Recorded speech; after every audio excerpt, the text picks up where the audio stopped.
Good morning, students. Today's lecture is on halitosis. I am Dr. Mano Vijay, Associate Professor from Department of Periodontology, Vinaya Mission Sankaracharya Dental College. So today's topic is oral mole odor or halitosis.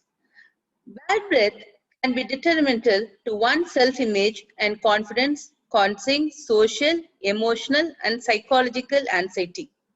Breath malodor may be an important factor in social communication and therefore may be the origin of concern not only for a possible health condition but also for frequent psychological alterations leading to social and personal isolation. Breath odor can be defined as a subjective perception after smelling one's breath. It can be pleasant, unpleasant, or even disturbing. Breath malodor, halitosis, or bad breath are terms used to describe an unpleasant or offensive odor emanating from the oral cavity.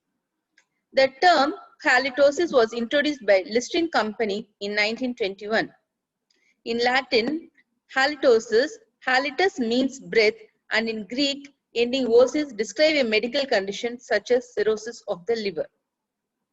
The recognition of oral malodor often begins with the complaint of the subject who either believes that he or she has had breath or has been told as much by another individual. So coming to the classification of halitosis, it can be classified into genuine halitosis and pseudo-halitosis. Again, the genuine halitosis is divided into physiological and pathological halitosis. Pseudo-halitosis, if when untreated, leads to halitophobia. So what is this pseudo-halitosis? Pseudo-halitosis is where the oral malodor does not exist, but the patient believes that he or she has it. He just assumes that he has got halitosis. If after successful treatment for either genuine halitosis or pseudo-halitosis, the patient still believes that he or she has halitosis, then the diagnosis is termed as halitophobia. And genuine halitosis is divided into physiological halitosis and pathological halitosis. Under pathological halitosis, it is maybe due to oral or extraoral causes. Coming to the physiological halitosis or transient halitosis, it has its origin in the dorsum of the tongue. It is self-limited. It does not prevent the patient from carrying out its normal life and usually does not need any therapy. This situation is also called morning breath. Coming to the pathological halitosis, this is permanent, whereas the physiological halitosis is transient. The pathological halitosis is permanent. It does not resolve by usual oral hygiene methods and prevents the patient from carrying out a normal life. Pathological halitosis should be treated and its therapeutic approach will depend upon the source of the malodor. Depending upon its origin, the pathological halitosis has been subclassified. As I told you earlier, it is subclassified into oral and extraoral halitosis. The origin of the pathological condition is in the oral cavity and or in the posterior dorsum of the tongue. Then he called as pathological halitosis. Whereas for extraoral, the origin of the pathological condition is outside of the mouth.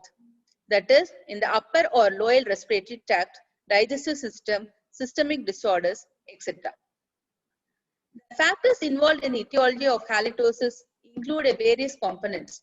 The unpleasant smell of breath mainly originates from the volatile sulfur compounds, especially hydrogen sulfide, methyl mercaptan, and dimethyl sulfide. Other compounds in mouth air may also be offensive, such as diamines, indole, skatole, butyric, or propionic acid. Here is the pathogenesis of halitosis. If you look here we have got the anaerobic bacteria. Where do you find the anaerobic bacteria in the oral cavity? It is located in the tongue surface, that is in the posteriormost part of the tongue, throat, tonsil, gingival crevices, periodontal pockets, where the subgingival temperature or the ecosystem is favorable for the growth of the anaerobic bacterium. So these bacteria, what they do is, they along with the food or mucus, saliva or phlegm, blood or any other lysis, PMNS, desquamated epithelials in our oral cavity, they act on the proteins and they, by means of putrefaction, convert them into sulfur containing amino acids, that is cysteine or methionine. These volatile sulfur compounds are again acted by the enzymes and they are converted into hydrogen sulfate, methyl mercaptan and dimethyl sulfate, the sulfur containing compounds which causes halitosis or the oral malodor. So again I repeat, the anaerobic bacteria, they are present in the tongue surface, throat, tonsils, gingival crevices and periodontal pockets. They act along with the food debris, mucus, saliva, phlegm, blood, lysed PMNS, desquamated epithelials on the surface of the host cells, and they act on the proteins. These proteins are putrefied and they are converted into sulfur containing amino acid, that is cysteine or methionine, and further they are acted upon the bacteria where they are converted into volatile sulfur compound like hydrogen sulfide, methyl mercaptan and dimethyl sulfide, or causes oral malodor. So these are the list of volatile organic compounds produced by saliva or tongue coatings in vitro. Here we got the sulfur compounds, short chain fatty acids, polyamines, alcohols, phenyl compounds, alkanines, ketones, and nitrogen containing compounds like urea and ammonia. So in short, what I want to say is that the proteins in the diet, saliva or gingival fluid is acted upon by the bacterial proteases and they are converted into peptides. These peptides are further acted upon by the host proteases where they are converted into sulfur containing amino acids and other amino acids. These sulfur containing amino acids are further acted by the acyclolytic catabolism of anaerobical gram-negative organisms, leading to volatile sulfur compounds leading to malodor. So further I repeat, the pathogenesis of halitosis, the proteins in diet, saliva and gingival fluid are acted upon by the bacterial proteases and are converted into peptides. These peptides are further acted by the host proteases into sulfur containing amino acids and other amino acids. The sulfur containing amino acids are acted further by the acyclolytic catabolism of anaerobical gram-negative organisms, which further convert them into volatile sulfur compounds producing malodor. This is how the volatile sulfur compounds are produced in the oral cavity. So what are the common intraoral causes of halitosis? Under the intraoral causes, we have got physiological and pathologic. Under physiology, we have got diet, beverages, alcohol, dairy products that contain protein, dehydration, constipation, salivation, diarrhea. All these may be a cause. And other things like pathological include tongue coating, gingivitis, periodontitis, pericornitis, xerostomia, oral sepsis, and oral cancer. So let us see in depth how does they cause halitosis. If we talk about dentition, deep caries lesion with food impaction and putrefaction, extraction wounds filled with blood clot, purulent discharge, interdental food impaction, acrylic dentures kept in mouth at night or not regularly cleaned, etc. are one of the causes for intraoral cause. So under dentition, we have got deep caries lesions with food impaction, putrefaction, extraction wounds filled with blood clot, purulent discharge, interdental food impaction, acrylic dentures kept in the mouth at night or not regularly cleaned off.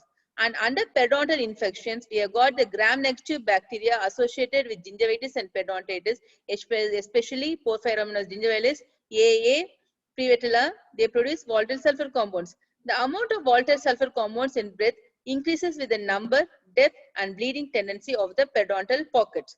The volatile sulfur compounds aggravate periodontitis process.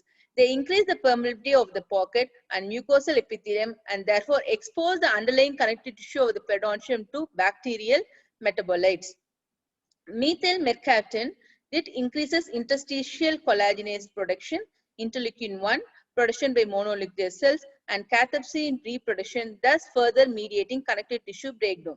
So again I repeat, the volatile sulfur compounds aggravate the periodontitis process. How does it happen? They increase the permeability of the pocket and mucosal epithelium and therefore expose the underlying connective tissue of the periodontium to bacterial metabolites. So what is dry mouth or xerostomia?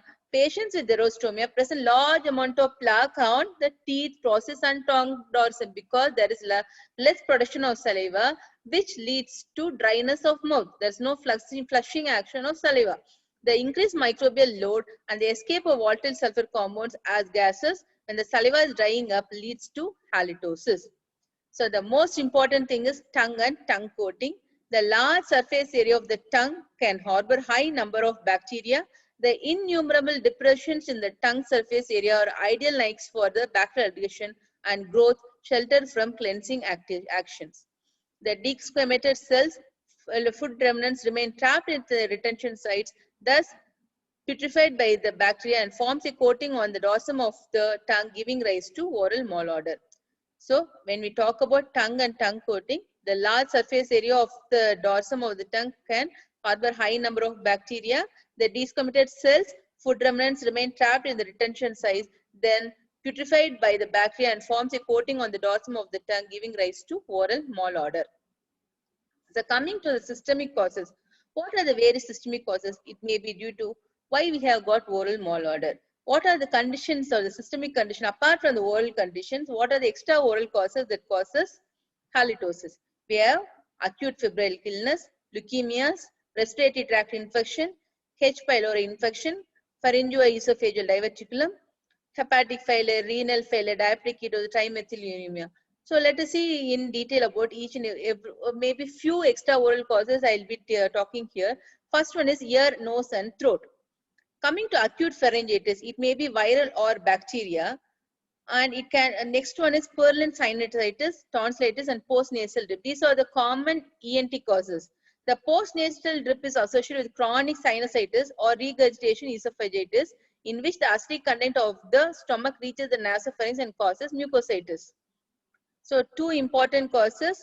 One is the postnasal drip that is associated with chronic sinusitis, and one more thing is regurgitation esophagitis. This is perceived by patients as a liquid flow in the throat originating in the nasal cavity, causing a very strong breath malodor. It is normally seen in the children. And one more important condition is ozena. It's caused by Klebsiella ozanae. It's a rare atrophic condition of the nasal mucosa with appearance of crust and causing a very strong breath malodor. So this is related with ENT. Let's come to the next topic. So next cause of other causes. Here we have got examples of systemic pathological conditions that cause halitosis. So what is the characteristic odor? For in diabetes mellitus, we have got acetone or sweet fruity odor. It's very, very important. Then in renal failure, you got urine or ammonium odor. So we have got that ammonia odor. Liver failure, fresh cadaver. Tuberculosis or lung abscess, we got foul pituitary odor. Internal hemorrhage and blood disorders, we have got the decomposed blood. So the order will be like blood, that blood order will be there, and fever and dehydration order due to xerostomia and poor oral hygiene. So this, as far as we have covered what is halitosis, how we classify halitosis, what are the components that causes halitosis, next what are the intraoral causes, and what are the systemic condition that causes halitosis. After seeing all these things, we should know how to diagnose halitosis. So it can be by self-assessment, by other people assessment, organoleptic risk test, chemical or enzymatic methods, and halitometry. Coming to self-assessment. Smelling, how will you self-assess your oral malodor? How do you know that you have got halitosis? First, smelling a metallic spoon. You smell a metallic or non-odorous plastic spoon after scraping the back of the teeth, of the tongue. Can you see here? Scrape the dorsal surface of this tongue and then you smell and see. Second one, smelling a toothpick after introducing it in an interdental area. Third one, licking the wrist and allowing it to dry. Smelling saliva spit in a small cup or spoon. So, for under the self-examination, we have got the smelling a metallic or non-odorous plastic spoon after scraping the back of the tongue, smelling a toothpick after introducing it in a interdental area, licking the wrist and allowing it to dry, smelling saliva spit in a small cup or spoon. Next comes the organoleptic measurement. Organoleptic scores the use of one's nose to smell and rank the intensity of the odors emanating from the mouth is still considered as the gold standard for measuring halitosis. The examiner should test their capacity to smell and recognize different odors, qualitative assessment, as well as their capacity to detect odors at low concentration, that is the quantitative assessment.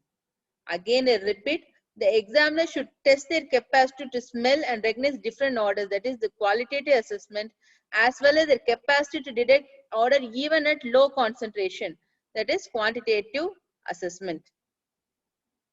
Here are the organoleptic scores.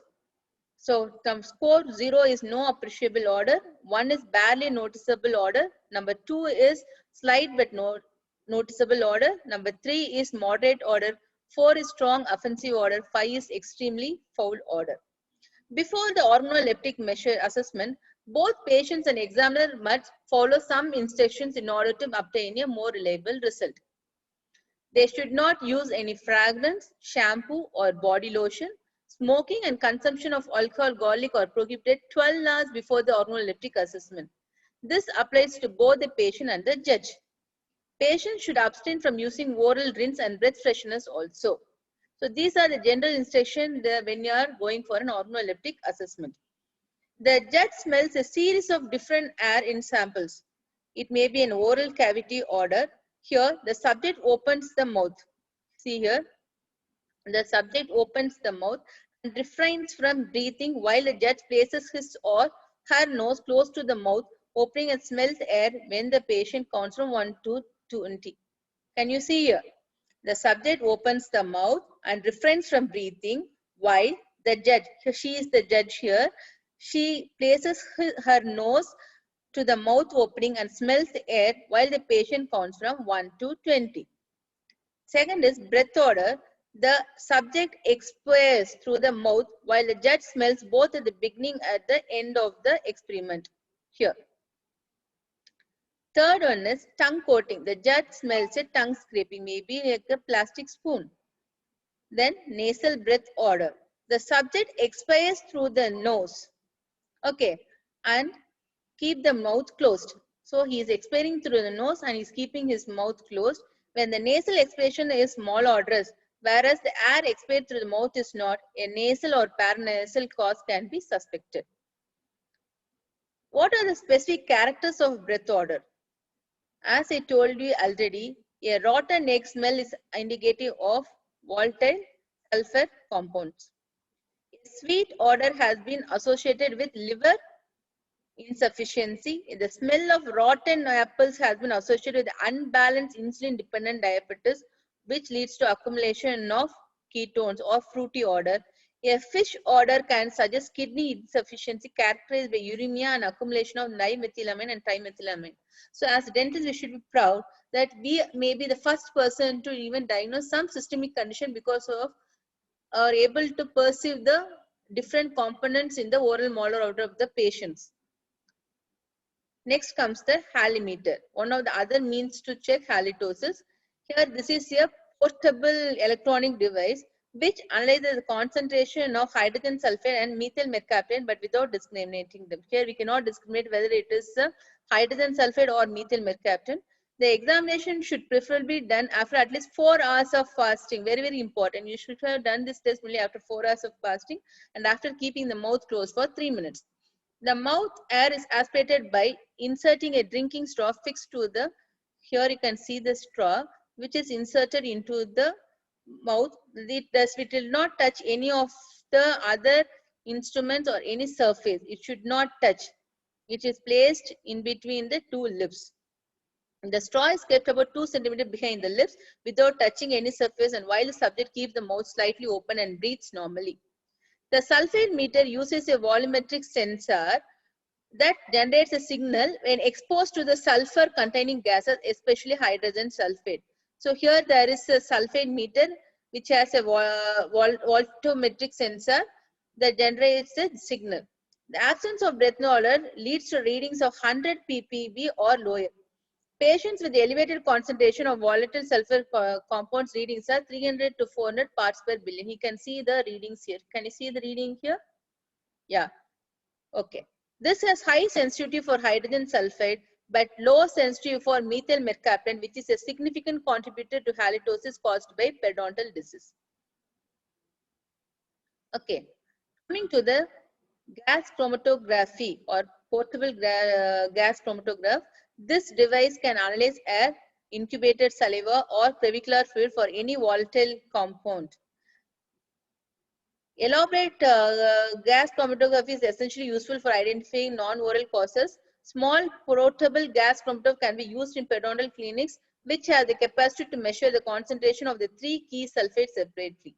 Here, what I have shown here is a portable gas chromatography that is used in the periodontal chair side.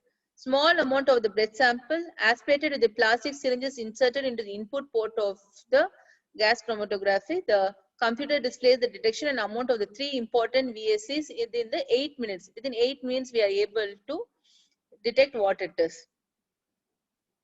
Coming to the saliva incubation test, here 0.5 ml of unstimulated saliva is collected in a glass tube and the tube is flushed with carbon dioxide and sealed.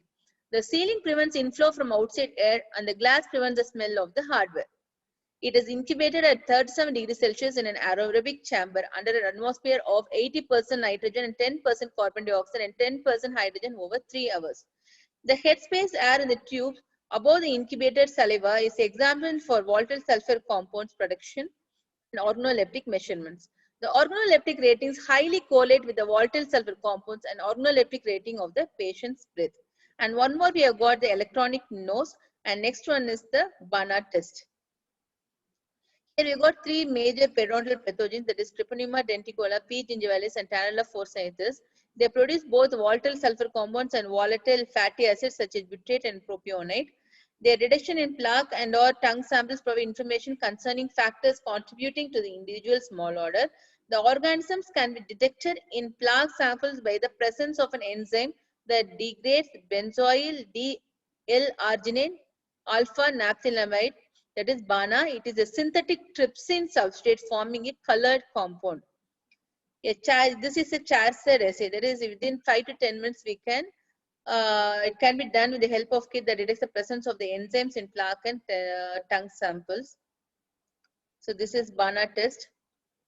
Okay, we have seen the pathophysiology, we have seen the diagnosis, and finally we have come to the halitosis treatment. So what is the best way to treat oral malodor? The best way to treat oral malodor is to motivate patients to practice good oral hygiene home care. Tooth brushing accompanied by tongue cleansing results in a substantial reduction in VSC levels and in morning breath. We can use antimicrobial mouth rinses. The treatment should preferably be causulated. So what is the etiology? Based on that, your treatment should be there. The treatment of extraoral pathology halitosis and halitophobia should be undertaken by a medical specialist as well as a psychologist. It's always better to have a psychologist when you are treating a halitosis, because so many people will be suffering from obsessive compulsive disorders, which can be overcome only with the help of a psychologist. The following dental treatment strategies can be applied. 1. Mechanical reduction of intraoral nutrients and microorganisms. Number 2. Chemical reduction of oral microbial load. Number 3. Rendering malodorous gases non-volatile. And finally, we should mask the oral malodor. The first three is the mechanical reduction of intraoral nutrients microorganism. Tongue cleaning, here we have to use it at the most posterior part of the dorsum of the tongue. Reduces both the amount of coating and the number of organisms and thereby reduces oral malodor efficiently. Cleaning of the tongue can be carried out with a normal toothbrush also, but a tongue scraper clean as far as possible in the posterior portion of the tongue. Interdental cleaning with both wax and dental floss and toothbrushing are essential mechanical means of dental plaque control, which further reduces your halitosis. In periodontitis, if the patient is having periodontal problem, then you should go for periodontal therapy. It can be a one-stage full mouth disinfection, combining scaling, root planning with the application of chlorhexidine. Reduce, and they have found in the research study that it has reduced the organoleptic malodor levels up to 90%. Dentures should be removed at bedtime and cleaned and soaked in a dental cleaning solution. So coming to the chemical reduction of oral microbial load. The active ingredients in oral rinses are usually antimicrobial agents such as chlorhexidine, cetylpyridinium chloride, essential oils, chlorine dioxide, hydrogen peroxide, and triclosan. All the agents have only temporary reducing effect on the total number of microorganisms in the oral cavity. First, let us see chlorhexidine rinses. They have got strong antibacterial effects. They have got superior substantivity in the oral cavity. The chlorhexidine rinse provides significant reduction in VSC levels and organoleptic ratings. Rinsing with 0.12% chlorhexidine gluconate in combination with tooth and tongue brushing significantly reduce VSC levels and mouth odor. We have got one more new solution called Halita. Very, very important. It is a new solution that is 0.05% chlorhexidine, 0.05% cetylpyramidal chloride, and 0.14% zinc lactate. There's no alcohol. It is more efficient than chlorhexidine alone. Halita. Just remember the name Halita. It is nothing but 0.05% chlorhexidine, 0.05% CPC, that is cetylpyramidal chloride, 0.1% zinc lactate, and there is no alcohol. It is more efficient than chlorhexidine alone. Then we have got chlorine dioxide rinses. This is a powerful oxidizing agent that can eliminate bad breath by oxidation of hydrogen sulfate, methyl mercaptan, and amino acids methionine and cysteine. By means of oxidizing effect, chlorine dioxide rinses act. We also have triclosan rinses, two-phase oil water rinse, amine fluoride, and stannous fluoride. One more thing is oxidizing lozenges. Sucking a lozenge with oxidizing properties reduces the tongue dorsum malodor for 3 hours.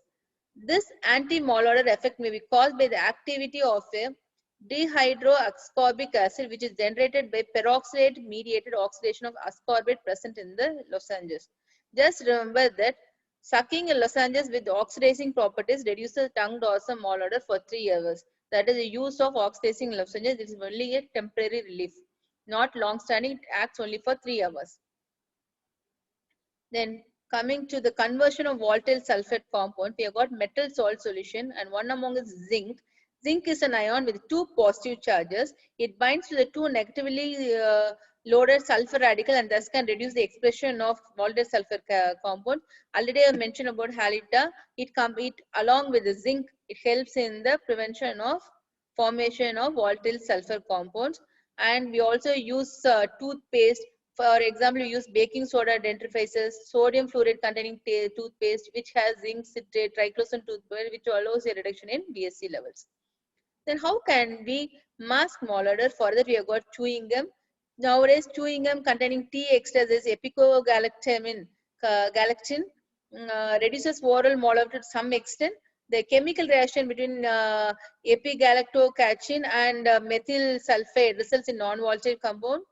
And coming to the other agents that are used in the masking of malodor, we have got mouth rinses, mouth sprays, lozenges with pleasant odor, etc. But they have only a short-term effect.